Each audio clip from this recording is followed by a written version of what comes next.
This is chapter number 1 from the series titled Phat Chord Voicings.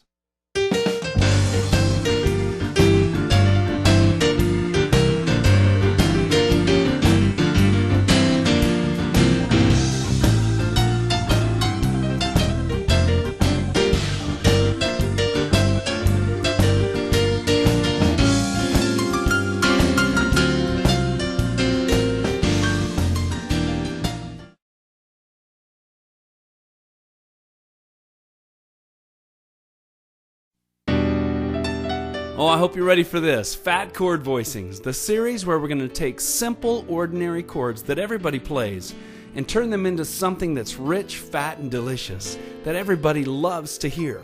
Now, I know you're trying to avoid getting fat in life, but in music, it's a wonderful compliment if someone says to you, "Hey man, that was really fat." It means something that's excellent or first rate. It's the one time in life where you can actually take it as a compliment. Now, in this series, each chapter is going to look at a specific chord voicing. In this chapter, we're looking at how to take a simple minor chord and turn it into a wonderful fat minor 9 voicing. Now, here's how I want to show you an example of what we're going to do. First, I'm going to play a short passage, and I'm just going to play the standard right out of the book chords that everybody plays. And then I'm going to play the same passage with some wonderful voicings, specifically throwing in that minor 9 voicing every time there's a minor chord. In addition, I'm going to play some runs and some fills between those chords that are made up from those chords. And I'll show you how to do that later in this chapter. Okay, first of all, here's a simple musical passage with simple standard chords.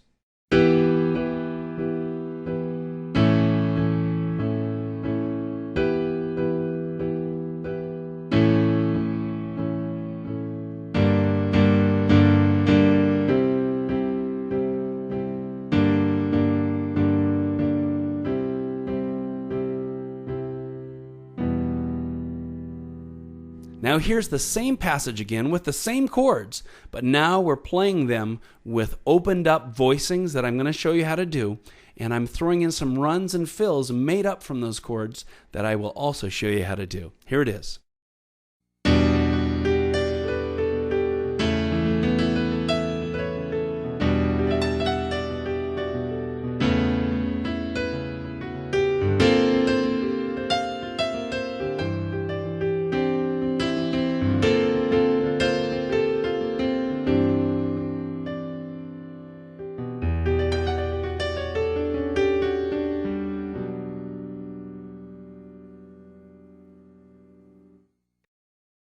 Now, one of the great things about this voicing that I'm showing you in this edition is that you can use it almost any time you see a simple minor chord, like on a lead sheet, or maybe in music that you're writing and you include a minor chord.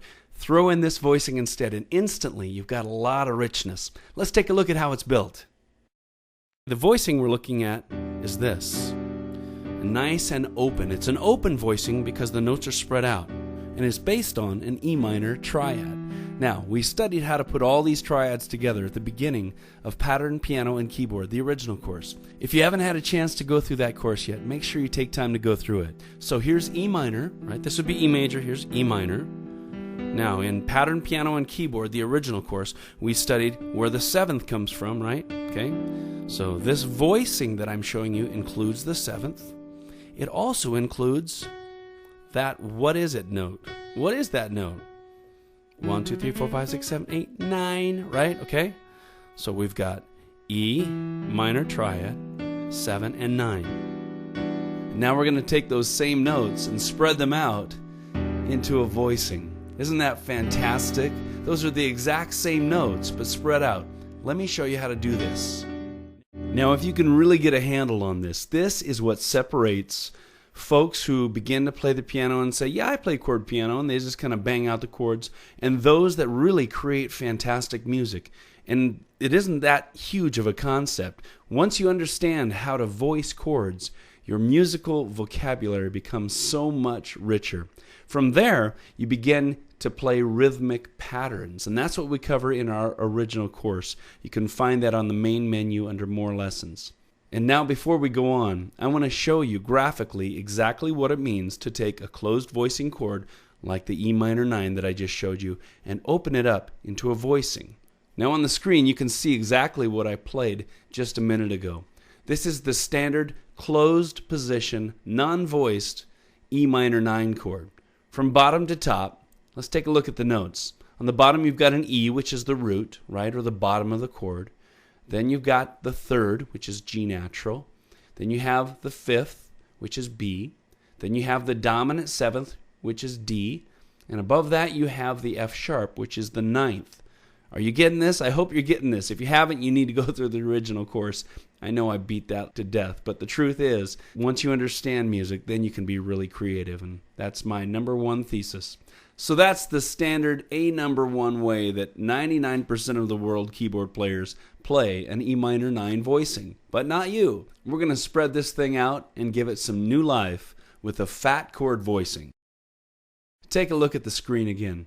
It's exactly the same notes. You still have an E, a G, a B, a D, and an F sharp.